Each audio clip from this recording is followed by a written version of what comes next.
Bienvenue dans le Latte à voix. Un moment suspendu, une bulle d'intimité, comme un petit café qu'on partage pour parler de nos prises de conscience. Je suis Mariam Santi, coach et mentor en exploration de l'être par le corps, par les émotions, par ce qui vibre dedans. Le Latte à voix, c'est un podcast pour les êtres sensibles, puissants et traversés. Pour celles et ceux qui veulent vivre avec plus de vérité, de liberté et surtout d'amour. Alors prends ton latte, ton cacao, ton thé et installe-toi, on commence.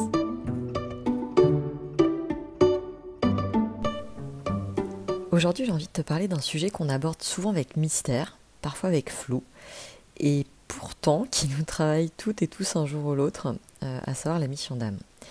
Tu l'as peut-être déjà vécu, ce moment où, en fait, dans la vie, quelque chose en toi appelle un changement, mais que rien ne semble t'y inviter. C'est vraiment quelque chose d'interne. Ce moment où tu sens que tu rentres plus dans le costume que tu portais, dans le rôle que tu tiens, mais que tu ne sais pas encore ce que tu es censé enfiler à la place. Et ce moment-là, on l'appelle parfois une crise. Moi, je l'appelle un tournant de l'âme. C'est ce moment où la réalité, en fait, ne peut plus nous contenir dans une case simple. Tu sais, quand tu sens que ce que tu vis va bien au-delà d'un métier, d'une étiquette ou d'une fonction. Et pourtant, ce que je remarque, c'est ce qu'on attend de nous, c'est un pitch clair, une carte de visite propre, quelque chose de rassurant pour les autres, mais que je trouve, moi, personnellement, extrêmement angoissant. Mais toi, peut-être que tu le vis en ce moment, peut-être que tu l'as vécu, peut-être que tu le vivras, je ne sais pas. Mais quand tu sais que ce que tu portes est en mouvement, en mutation, que tu sais que tu es en pleine mue, ben comment tu fais ? Et en fait, c'est de ça dont j'ai envie de te parler aujourd'hui. De ce que c'est que de chercher, ou plutôt de sentir, sa mission d'âme à soi. Surtout quand on vit dans un monde qui aime les titres, les réponses toutes faites, et dans un monde où, de manière générale, on a perdu le sens de ce que l'on fait. Donc je crois qu'il est urgent, sans vouloir aller trop vite, mais je crois qu'il est urgent de ne plus se trahir pour être lisible. Qu'il est urgent d'oser s'écouter, même si personne ne comprend rien encore à ce qu'on fait, qu'il est urgent de ne pas attendre d'être prête, validée ou alignée sur le papier pour suivre ce que ton cœur t'appelle à vivre. Donc cet épisode, c'est pour les âmes mouvantes, pour les artistes, les profs, les coachs, les thérapeutes, pour les femmes, les hommes qui changent, qui apprennent, qui se réinventent, même quand c'est inconfortable. En gros, c'est un épisode pour toi si tu sens que ce que tu portes à l'intérieur n'a pas encore trouvé de forme ou que la forme est en train de changer. Mais c'est aussi un épisode pour que tu sentes que tu as la place d'être en mouvement, en toi et dans ta vie, sans peur justement de ne plus être comprise, sans peur de tout perdre, sans peur de ne pas être crédible, sans peur d'être jugée ou de finir seule. Et je vais te donner un exemple concret, un exemple de ma vie, mais c'est pas quand j'ai quitté mon job dans la com pour partir vivre une aventure australienne, ni même quand j'ai quitté le marketing pour explorer mes origines que mon tournant d'âme a commencé. Il a commencé d'une certaine manière, mais mon vrai basculement, en fait, il a commencé en plein cours de yoga.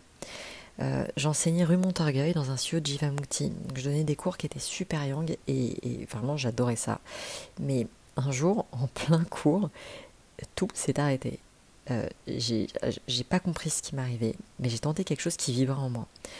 Quelque chose de plus lent, de plus intérieur. Et en fait, clairement, j'avais changé, donc après mon AVC, et même si j'adorais le flow et que je continue à l'adorer, ça n'avait plus de sens pour moi de l'enseigner, parce que je n'étais plus cette personne yang. En fait, j'avais intégré du yin à fond. Et ce cours a été hautement bordélique, ça voulait rien dire, ça ressemblait à rien. Et j'avais l'impression que quelqu'un en moi prenait les commandes et qu'une autre résistait. Et ça m'a pris des années, et je crois que je suis toujours en chemin là-dessus, pour accepter que le mouvement est normal et que rien n'a besoin d'être figé. Et aujourd'hui, je crois profondément que notre vérité, elle se dévoile par strates, à chaque saison de notre vie, et que plus on marche, plus ça s'affine. Et je pense que c'est pour ça que j'inclus autant la marche dans mes immersions aujourd'hui. Mais sans rire, ça demande un courage de dingue de quitter les anciens rôles, surtout quand ils ont été reconnus, appréciés, sollicités, aimés. Ça demande un courage immense de dire « je ne suis plus cette version de moi ». Et je reprends les mots d'une amie qui dit le courage, c'est le cœur à l'ouvrage. Bah ouais, parce qu'en fait, quand on est coincé dans un rôle, on touche à l'attachement. Et donc à ce besoin profond d'être aimé. Et là, une question surgit. Est-ce que les gens m'aimeront encore si je deviens plus vrai ? Eh bien, cette prise de parole, elle est peut-être là pour te dire ça. Oui, et surtout, en fait, tu vas surtout t'aimer davantage en étant plus vrai. Alors, Pour que tu comprennes un petit peu le contexte et qu'on revienne déjà sur la base, déjà je pense que c'est important de revenir sur la définition entre guillemets de la mission d'âme. Alors déjà pour moi ce n'est pas un métier, c'est pas un diplôme, c'est même pas une identité à mon sens. C'est une fréquence, une manière d'habiter le monde. C'est un feu intérieur qui demande à être nourri. Et parfois cette mission elle se manifeste très tôt, et tant mieux pour les personnes qui vivent ça de manière très précoce, mais pour beaucoup d'entre nous, elle se révèle par couches, par saison et parfois par épreuve. Et en fait, ce qui est le plus complexe, entre guillemets, c'est qu'on vit dans un monde qui aime le clair, le défini, le figé. Tu vois, les questions, et t'es quoi exactement, et tu fais quoi concrètement, et t'as un métier, un titre, un statut, ça c'est assez direct, mais bon, parfois ça arrive. Et si tu réponds, bah, je suis en pleine transformation, là j'ai une mue intérieure, je me laisse traverser par quelque chose de plus grand. Bon, bah, là clairement tu perds les gens, tu parles une autre langue, parce que dans le monde dans lequel on vit de manière globale, évidemment ça dépend des petits groupes, des petites communautés, etc. Mais dans le monde globalement dans lequel on vit, bah, en fait on valorise la spécialisation, la cohérence marketing, la croissance linéaire, ce qui se mesure, ce qui se vend, etc. Mais voilà, je crois que bah, la mission d'âme, en fait, elle suit pas une fiche de poste, en fait. Elle tient pas non plus dans une bio Insta. Et elle parle le langage du cœur, quoi, pas celui du business plan. En tout cas, c'est ce en quoi je crois. Et que la mission d'âme, elle demande du temps, elle demande de l'écoute, elle demande du silence parfois.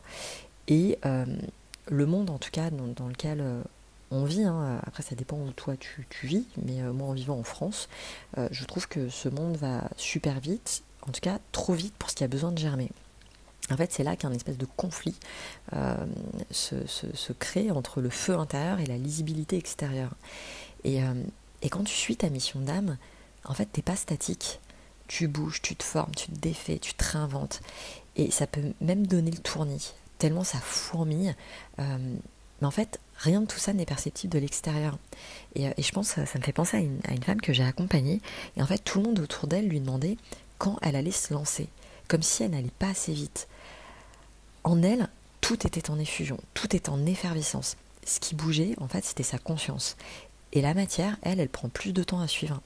Tu vois, par exemple, une idée, elle peut jaillir en quelques secondes. Mais une stratégie, ça va prendre peut-être plusieurs jours à se poser. Et un projet, peut-être plusieurs semaines, plusieurs mois, peut-être plusieurs années à naître. Parce que la stratégie va se mouvoir, va s'adapter à une vision qui va évoluer, en fait. Et parfois, en fait, ceux qui t'entourent ou qui nous entourent comprennent pas forcément ce rythme. Et c'est pas qu'ils sont fermés ou qu'ils manquent d'intelligence, loin de là. Mais c'est juste que parfois, en fait, nos propres mouvements internes réveillent leurs propres insécurités. Et ça crée un décalage.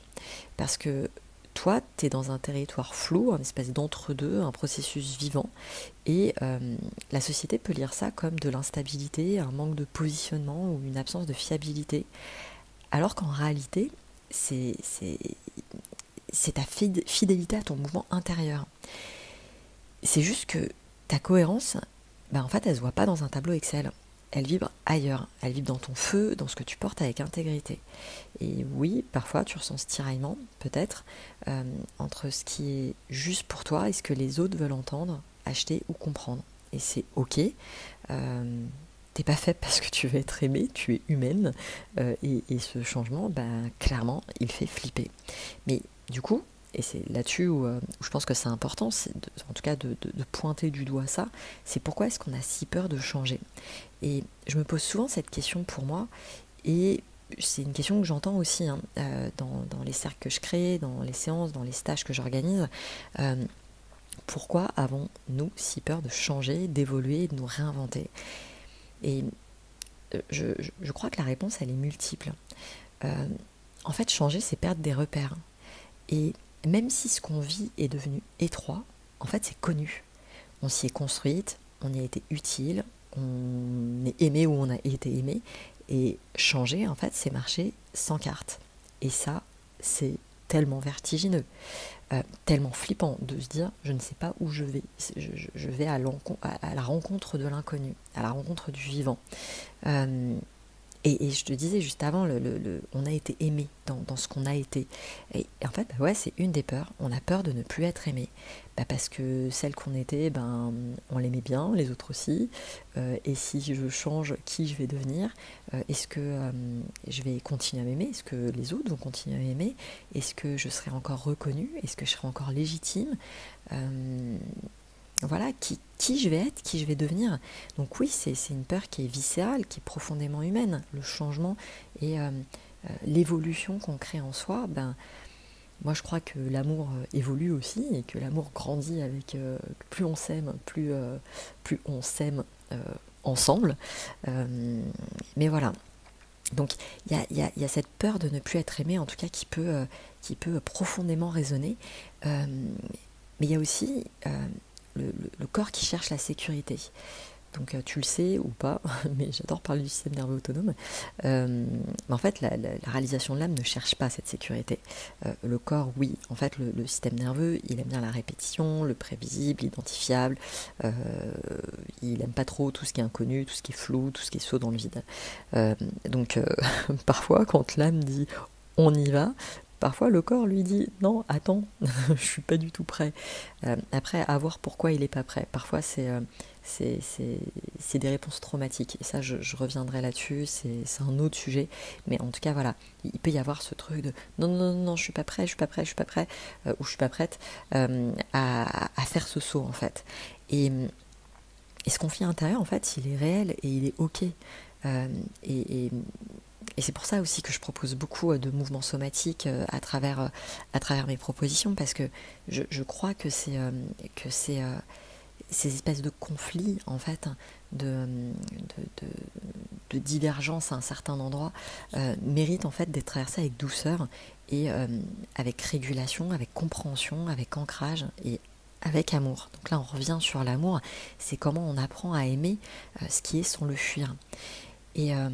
Et l'autre point où je me suis dit que une autre peur qui était liée au changement, c'est il y a la peur de briller parfois. On parle beaucoup de la peur de l'échec, mais je crois aussi que la peur de la réussite est très présente aujourd'hui. On peut avoir peur de réussir dans un autre rôle, parce qu'en fait c'est une lumière qu'on n'a encore jamais osé incarner. Et en fait, ça demande du courage de changer. C'est comme une actrice qui prend un nouveau rôle, sauf que là, c'est une vérité qu'on prend, une nouvelle vérité qu'on prend.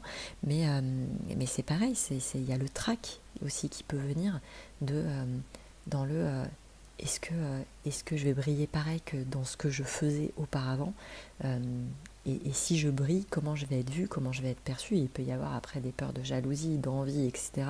qui peuvent venir de l'extérieur. Et voilà.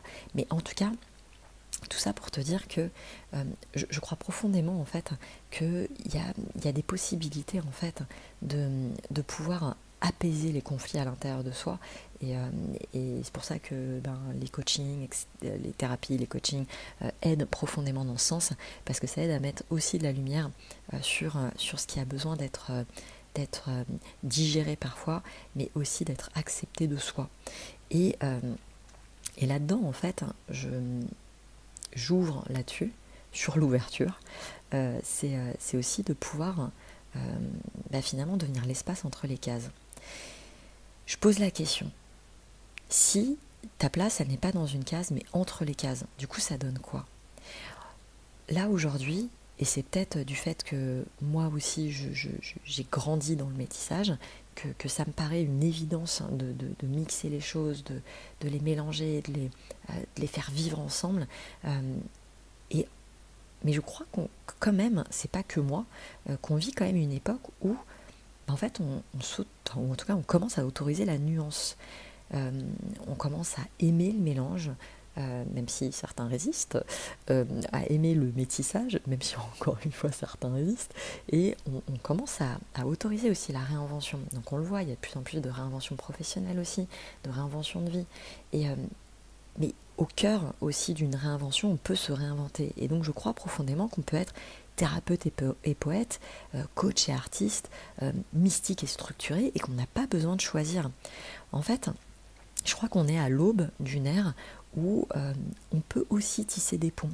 Donc entre l'ancien et le nouveau, entre le rationnel et l'intuitif, entre le féminin blessé et le féminin guéri, entre le masculin blessé et le masculin guéri, entre le féminin guéri et le masculin guéri.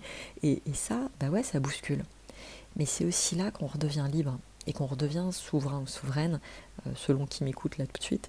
Mais quand en fait, quand on arrête de s'excuser d'être multiple, quand on arrête d'attendre qu'on nous comprenne pour être vrai, ou quand on décide que sa vie, en fait, c'est pas une vitrine, mais que c'est une œuvre vivante.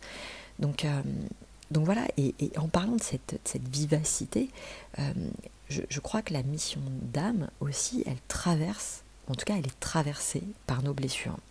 Et ça, c'est un point important sur lequel je voulais vraiment poser quelque chose. C'est qu'il y a une croyance qui est très répandue dans le milieu du développement personnel, ou dans le yoga, ou dans l'ésotérisme, dans tout ce qu'on veut, et je l'ai moi-même cru très longtemps. C'est l'idée que je ne pourrais vivre ma mission, que quand je serai complètement guérie, quand j'aurai dépassé mes blessures. Alors, là, ce sera le bon moment, je serai prête. Et en fait, je trouve que cette idée, elle fige. Elle crée de l'attente, elle crée de la pression et souvent aussi une forme de honte subtile. Parce qu'en fait, tant qu'on se sent encore dans des traces, quand on sent ces traces d'abandon, de rejet, d'humiliation, de trahison, d'injustice, ça c'est les 5 blessures de l'âme de Lise Bourbeau, on se dit qu'on n'est pas encore prête, on n'est pas aligné, on n'est pas assez réparé. Et en fait, aujourd'hui, donc je ne l'aurais pas dit il y a quelques années, mais aujourd'hui, comme quoi on change, on évolue et on fait changer aussi sa perspective, je crois à l'inverse. Je crois aujourd'hui que c'est justement à travers nos blessures, et non malgré elles, que notre mission se révèle. Je crois même que les blessures peuvent devenir des portes d'entrée de notre mission. En fait, je crois plus du tout au mythe de l'humain, que ce soit un homme ou une femme, mais de l'humain qui est parfaitement guéri, stable, lumineux à 100%. En fait, je crois en l'humain qui est vivant, en celui qui a chuté, qui s'est oublié, qui s'est relevé et qui, à partir de là, peut transmettre. Parce qu'en fait, c'est réellement incarné, c'est vécu, c'est vivant, ça a été conscientisé, ça a été transmuté. Et je crois beaucoup plus en ça. Et moi, de mon côté, bon, j'ai traversé pas mal de trucs, mais je vais m'attacher que là-dessus, sinon ça prendrait 3 heures de vous raconter ma vie. Mais en tout cas, dans ce que j'ai traversé, il y a eu aussi la dépendance affective, il y a eu l'attente, la peur de disparaître dans le lien. Et c'est aussi pour ça que j'accompagne dans les cercles de femmes, les femmes à se choisir, que ça fait partie aussi du cœur de ce que je propose, l'amour de soi. Et je crois que ce que tu as traversé, ce qu'on traverse collectivement est précieux et que on n'a pas besoin d'avoir fini sa guérison. Par contre, je crois qu'on a besoin d'avoir regardé, accueilli et transmuté. Une femme, par exemple, qui a connu l'invisibilité peut devenir la voix de celle qu'on n'écoute jamais. Quelqu'un qui a grandi dans le rejet peut créer des espaces d'appartenance. Ou alors, une enfance chaotique peut donner naissance à une vocation d'ancrage et de paix. En fait, je crois que la mission d'âme, elle ne se construit pas au-dessus des blessures, elle émerge depuis ces blessures. Et je ne suis pas en train de glorifier la souffrance. Par contre, je glorifie la transmutation. Je pense que c'est une alchimisation. Ce feu, en fait, il se trouve aussi dans le creux. Et l'essence, elle se touche parfois quand on est au plus bas. Ça ne veut pas dire qu'on est obligé d'aller au plus bas. C'est pas ce que je suis en train de dire. Mais c'est juste pour dire que une mission, c'est pas une ligne droite, en fait. Une mission, en fait, c'est fait de spirales, de cycles, de mort, de renaissance, comme la vie, en fait. Enfin, c'est vivant, c'est à l'image de la vie. Et je crois, et que je fais partie de ça, je crois qu'on se dira encore à des moments, mince, putain, je croyais avoir dépassé ça, et en fait non, putain, j'ai encore ça, il y a encore ça qui est là, mais je comprendrai peut-être avec plus d'humour, beaucoup plus d'humour et beaucoup moins de lourdeur.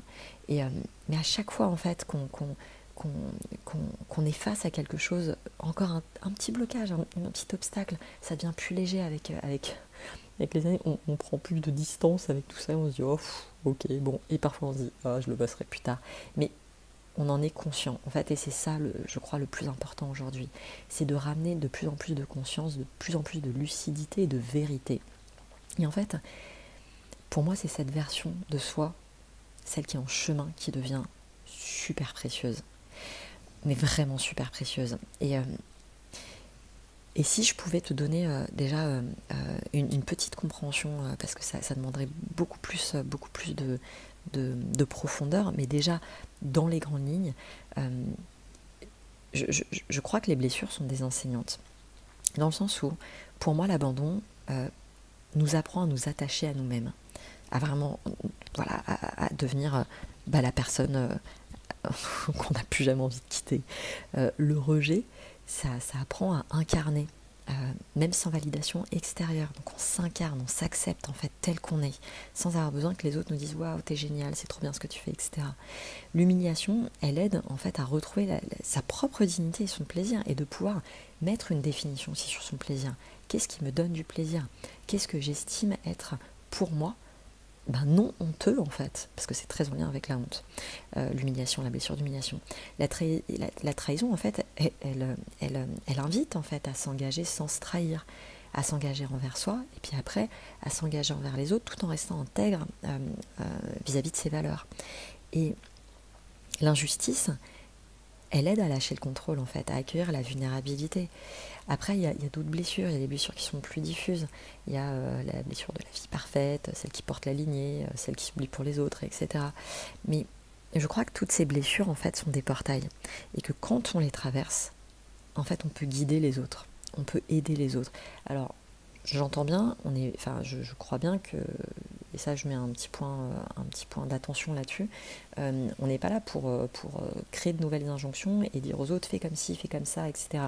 Je crois que ça peut être dangereux en fait de dire fais ci, fais ça, parce qu'en fait chaque histoire est unique, chaque personnalité est unique, et c'est important aussi d'être dans quelque chose de humble aussi par rapport à la vie, et juste ouvrir l'espace de non-jugement, parce que parfois de sa propre histoire on peut créer des dogmes aussi en disant j'ai fait comme ça, tu dois faire comme ça. Non, je crois que c'est plus subtil que ça, et que le partage humain en tout cas, et la richesse de l'humain, c'est justement de pouvoir s'offrir ces prises de conscience, et que chacun et chacune puisse s'en inspirer. Et dans la guidance dont je te parle, quand tu traverses et que tu deviens guide pour les autres, c'est pas dire que tu as tout compris en fait. Parce que même moi, je n'ai pas tout compris, je suis loin d'avoir tout compris. Et je crois que tout le monde est loin, donc je me l'applique à moi-même. C'est vraiment important de garder cette posture. En tout cas, je pense qu'elle est nécessaire en fait pour continuer d'évoluer et continuer d'avancer. Et puis de toute façon la vie nous montre que on sait pas grand chose, et que tous les jours on apprend des trucs, et c'est cool quand ça se passe dans la douceur plus que dans un truc un peu violent. Mais voilà, mais en tout cas dans cette guidance, c'est montrer qu'on ose traverser, et que l'après en fait peut bien se passer, et c'est ça qui est cool. Et du coup, alors là je fais une petite digression, parce que j'ai entendu une histoire qui m'a fait sourire, et du coup je trouve qu'elle va bien là. J'avais pas prévu de t'en parler là tout de suite, mais je pense que ça corrobore là les propos. En fait, c'est l'histoire de jumeaux qui sont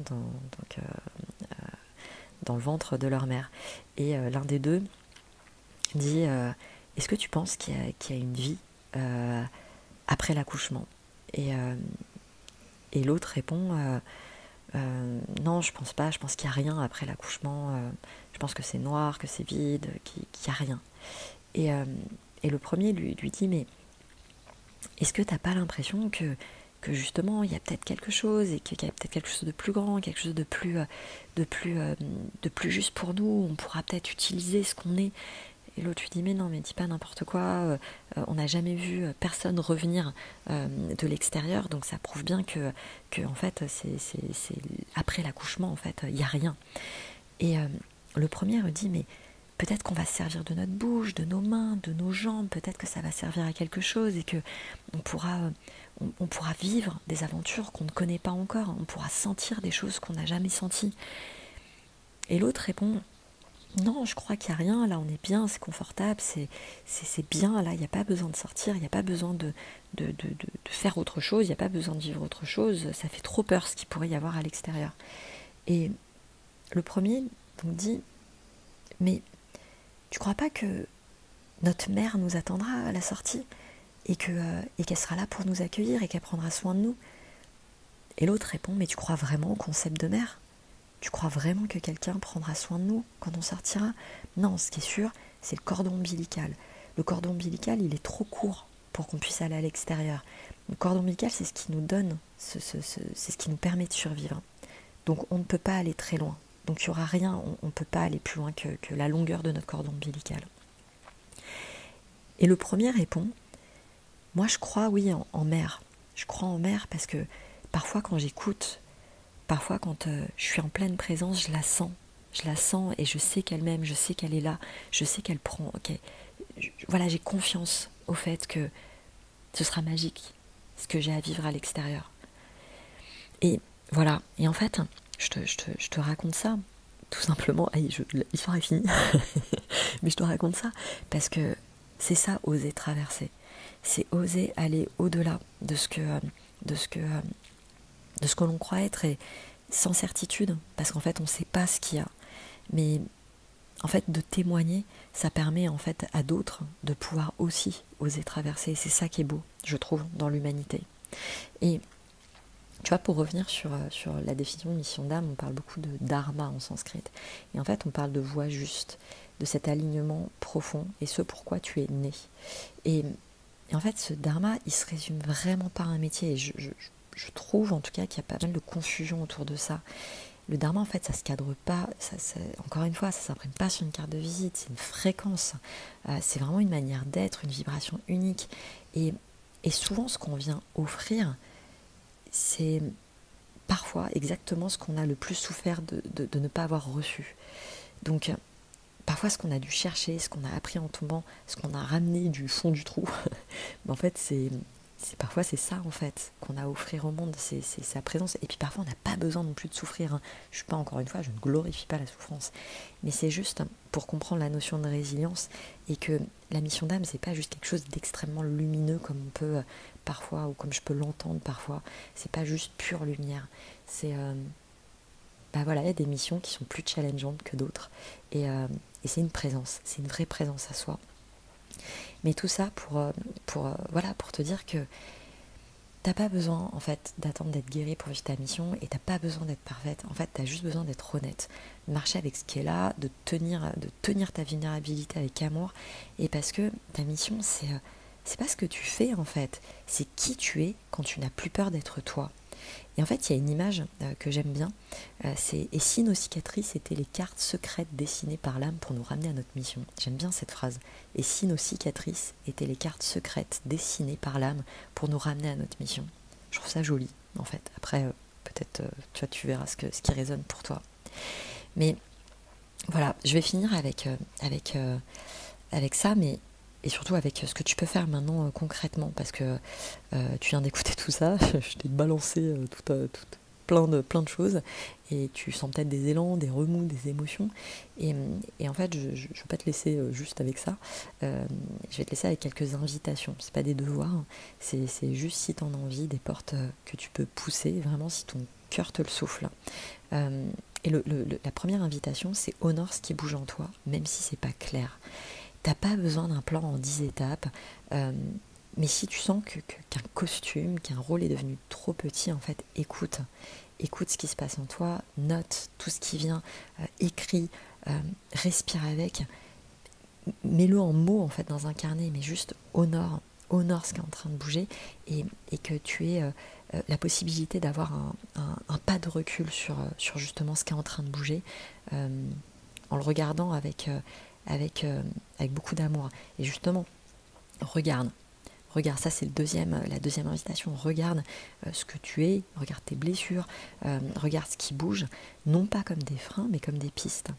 Et demande-toi en fait, par exemple sur une blessure, qu'est-ce que cette blessure m'a appris sur l'amour, la présence, le lien, la valeur, et comment je peux en faire une force douce pour moi, pour les autres. Tu vois, ça peut être des pistes d'exploration, des choses qui t'amènent vers l'extérieur, à offrir ce que tu es dans la conscience. Et en troisième invitation, je mettrais commence là où tu es, avec ce que tu as. T'as pas besoin d'être dans un truc spectaculaire. Je sais qu'on est à l'heure du show, etc., à montrer toutes ses performances, etc. Mais en fait, il n'y a pas besoin de ça. Franchement, si je peux te conseiller un truc, c'est commence juste avec la sincérité de ce que tu es, avec un geste, dans la vérité d'un non, dans la puissance d'un je sais pas encore, mais j'y vais, juste avec une vraie authenticité.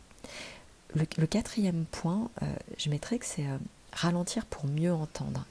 Parce que, là ça rejoint l'histoire que je t'ai racontée juste avant, mais en fait la société, elle hurle, tout ce qu'il y a autour de nous, ça hurle, ça bouge, c'est un brouhaha permanent. Et l'âme, elle murmure. Donc vraiment, pour pouvoir entendre et pour pouvoir faire le tri, pour pouvoir aussi se déposer en soi et retrouver une forme de foi aussi en la vie, je crois réellement qu'il y a un besoin de s'offrir en fait des espaces de silence, de marche, d'écriture intuitive, de corps à l'écoute. Et la mission, elle prend forme là parce que il y a une reconnexion à soi en fait. Et en dernier point, dernière invitation, c'est de s'entourer de personnes qui honorent cette transmutation, cette transformation. Parce que tu n'as pas besoin de convaincre tout le monde. Mais cherche vraiment les personnes qui vont qui déjà vont pas te demander d'être fini, qui vont accepter que tu sois en chemin et qui vont aimer te voir en évolution, qui vont soutenir en fait cette évolution, parce que dans ce chemin en fait on a besoin réellement de personnes qui vont vers, et pas des personnes qui réfrènent et qui veulent garder l'ancien comme tel. Non, il y a un vrai besoin d'être soutenu en fait dans la transformation. Voilà ce que j'avais envie de te dire de cœur à cœur. Vraiment, enfin voilà, voilà ce que tu vis. Si tu vis cette transformation, ce n'est pas de l'instabilité, c'est juste une mutation. C'est pas flou en fait, c'est en train de devenir comme le papillon, enfin le ver qui se transforme, la chenille qui se transforme en papillon et qui sort de sa chrysalide. Il y a des étapes de transition, et ces transitions en fait je crois qu'elles sont toute la vie, mais comme les saisons, le printemps et l'automne continuent d'exister chaque année. Et en fait, autorise-toi à oser être vrai, parce que vraiment la mission de vie, elle se trouve pas dans une fonction. Elle vibre dans la présence. Elle vibre vraiment dans la présence. Elle est là dans ce que tu oses dire, dans ce que tu laisses vivre, dans ce que tu ne retiens plus. Donc, t'es pas là pour entrer dans une case, t'es peut-être là pour ouvrir un chemin en fait. Et si ce chemin, il ressemble à rien d'autre, c'est peut-être parce qu'il commence avec toi. Voilà, je te laisse avec tout ça. J'espère que ces quelques mots, ces quelques paroles vont t'aider sur ta transition, sur ton chemin, sur l'acceptation de ce qui est. En tout cas, je le souhaite. N'hésite pas à me faire un petit commentaire si le cœur t'en dit, pour que je sache comment ces paroles ont œuvré sur toi. Et je te souhaite de beaux jours, de belles semaines, de beaux mois, de belles années. Et je te dis à très bientôt.